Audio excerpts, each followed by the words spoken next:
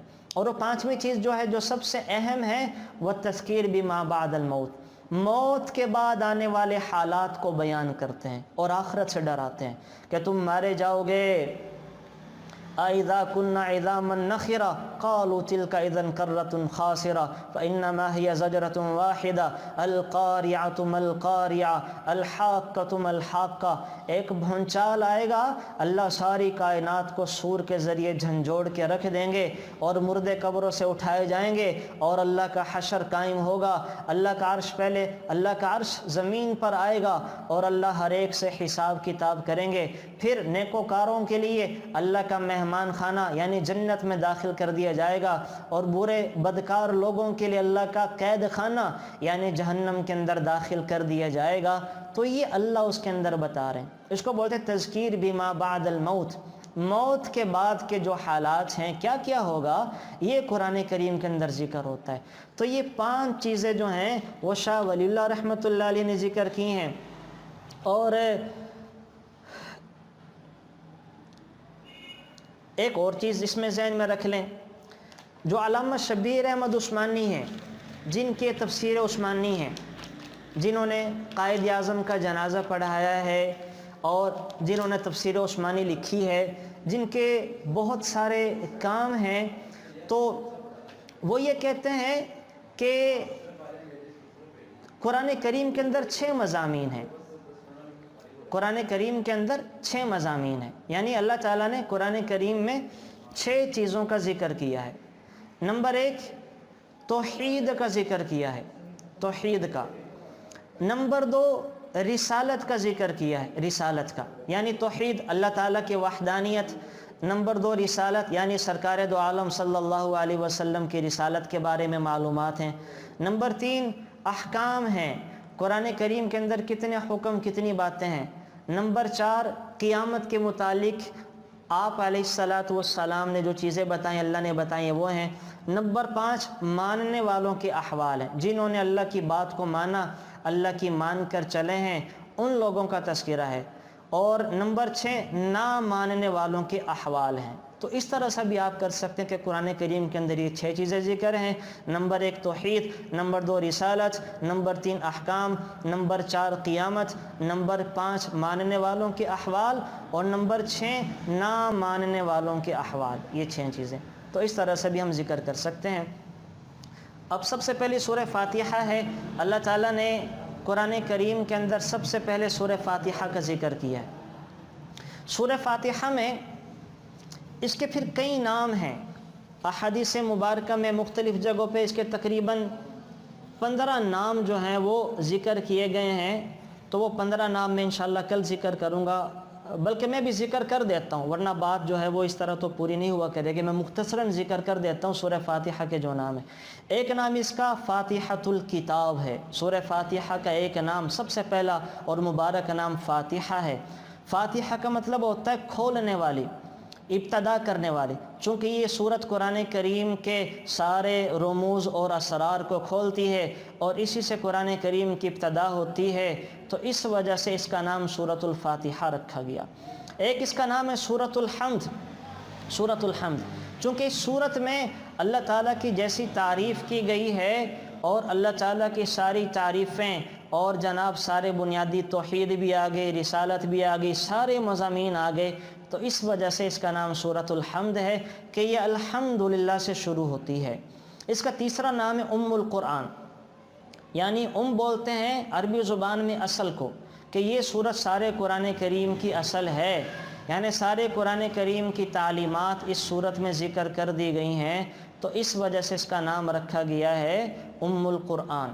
اور اس کا چوتھا نام ہے سبع مثانی.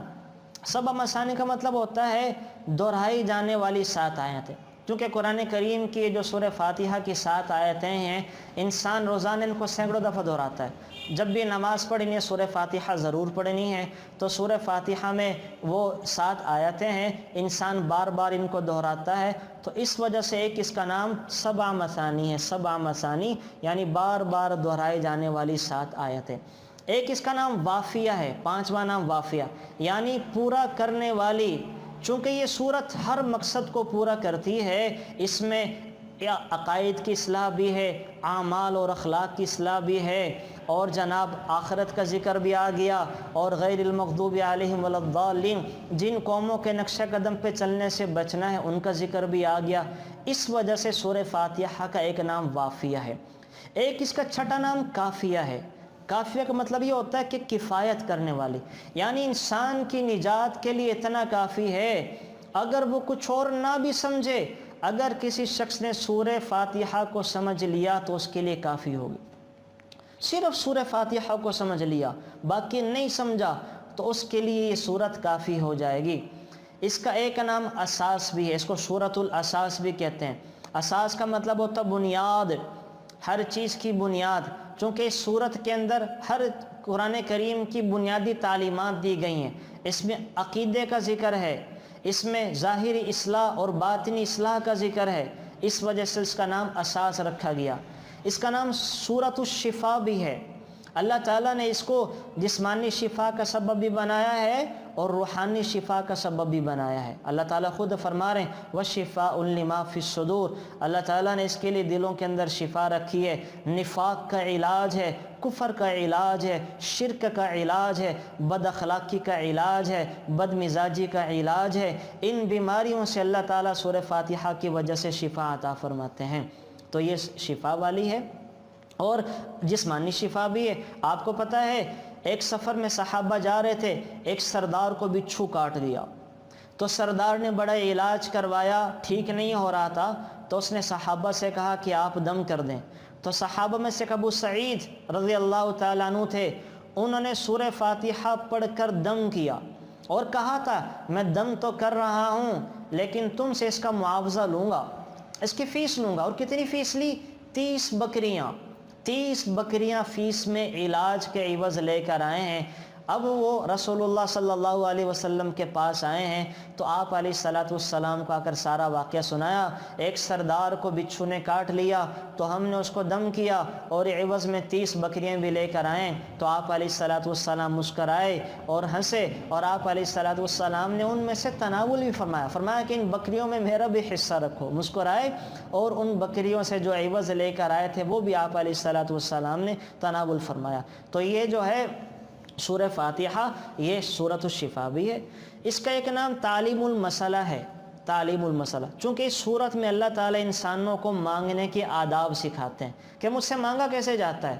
اس سورت میں بتا رہے ہیں الحمدللہ رب العالمین، کہ پہلے میری تعریف کرو، پہلے میری شان بیان کرو، پھر شان بیان کر کے مجھ سے مانگنا شروع کرو، ہے نا۔ الحمدللہ رب العالمین، اللہ سب تعریفیں تیرے لیے ہیں۔ الرحمن، تو رحمان بھی ہے، رحیم بھی ہے، آخرت میں مسلمانوں پہ رحم کرے گا، دنیا پہ ہر ایک پر رحم کرتا ہے۔ مالک یوم الدین، قیامت کے دن کا شہنشاہ بادشاہ ہے۔ اب مانگ رہے ہیں، یہ اللہ کی تعریف کی، اس کے بعد ہم نے مانگنا شروع کر دیا۔ مانگنے کا انداز ہوتا ہے، جب تک آپ کسی کی تعریف نہیں کریں گے، دل نہیں جیتیں گے، مانگ نہیں سکتے۔ بغیر تعریف کیے کسی سے مانگیں گے وہ آپ کو دے گا نہیں۔ تو اللہ نے ہمیں آداب سکھائے، پہلے تم نے میری تعریف کے مانگو، ایاک نعبد و ایاک نستعین، یا اللہ ہم عبادت بھی تو تیری ہی کرتے ہیں تو مدد بھی تجھ سے مانگیں گے۔ اہدنا الصراط المستقیم، ہمیں سیدھا راستہ دکھا، یہ دعا مانگ لی۔ تو اس وجہ سے اس کا نام کیا ہے؟ تعلیم المسئلہ۔ اس کا 10واں نام ہے سورۃ الشکر، چونکہ اس کے اندر ہمیں شکر کرنا سکھایا گیا۔ الحمدللہ رب العالمین، ابتدا یہاں سے کی الحمدللہ، اللہ سب چیزوں میں تیرا شکر ہے۔ اور پھر ہمیں موقع جگہ جگہ آپ علیہ الصلاۃ والسلام نے شکر کی دعا سکھائی۔